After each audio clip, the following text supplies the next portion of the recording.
तहत नया बोर्ड, नई कार्यनीति, नई पॉलिसी गठन करने मैं धन्यवाद करना चाहता हूँ आपके माध्यम से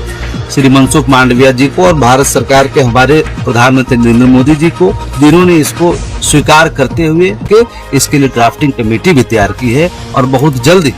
भारत के सभी जीएम को इसके लिए आदेशित आएगा। आज जो हमने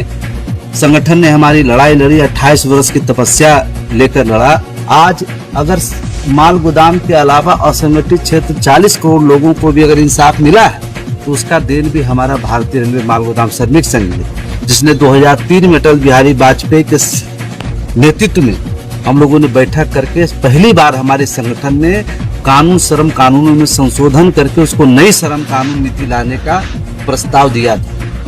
और वो सरकार उस पर पहल की थी, लेकिन एक वोट के चलते सरकार गिर गई। जब नरेंद्र मोदी जी की सरकार आई 2014 में, हम लोग लगातार सरकार के साथ बैठक करके और कानून को बनवाने में अहम योगदान संगठन का रहा है। आज माल गोदाम के श्रमिकों को जो हक अधिकार मिलने का रास्ता स्पष्ट हुआ है और साथ ही साथ देश के सभी वर्ग के श्रमिकों को इंसाफ मिला है, तो उसमें भारतीय रेलवे माल गोदाम श्रमिक संघ का योगदान सबसे महत्वपूर्ण है। दूसरी बात मैं आपके समक्ष रखना चाहता हूँ कि हमारी 9 अक्टूबर 2024 को जो हमारी तीसरी ट्राई पार्टी की बैठक थी, कैबिनेट की बैठक थी, जिसमें वर्तमान श्रम मंत्री मनसुख मांडविया जी के नेतृत्व में बैठक हुआ था।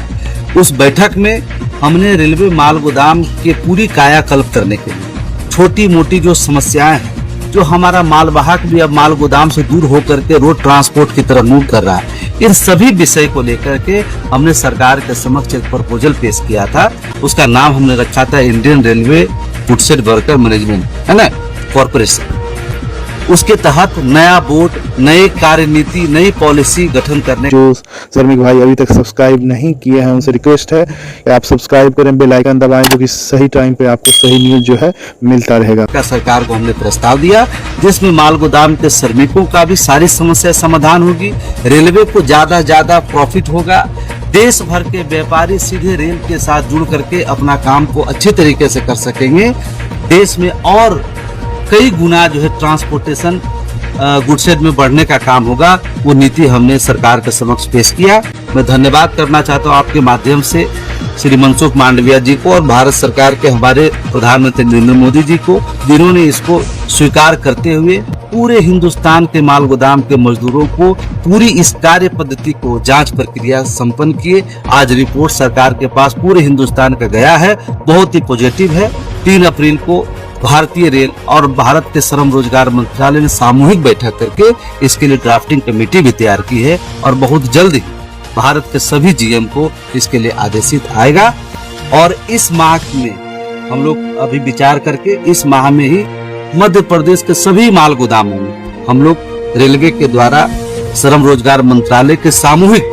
दोनों मंत्रालय की तरफ से माल गोदाम मजदूरों पर कैंप लगा के सबका रजिस्ट्रेशन, सबका मेडिकल, तमाम जो सुविधाएं हैं उसको हम लोग इसी महीना से मध्य प्रदेश के माल गोदामों को शुरू करने जा रहे हैं। इन सभी बाबत आज हम लोग 1 दिवसीय कार्यकर्ता सम्मेलन रखेंगे। आपका मेरा नाम मनोरंजन कुमार है और मैं इस संगठन का राष्ट्रीय प्रभारी हूँ।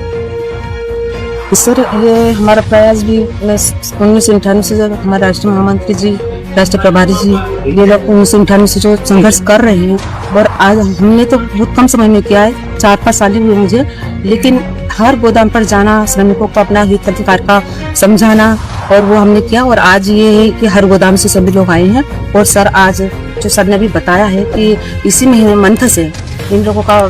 जो भी हम अभी जो कैंप लगाने वाले हैं उसको हम पूरा करने जा रहे हैं। आपका जी, श्रीमती प्रभा पारिल, मैं मध्य प्रदेश की वाइस प्रेसिडेंट हूँ।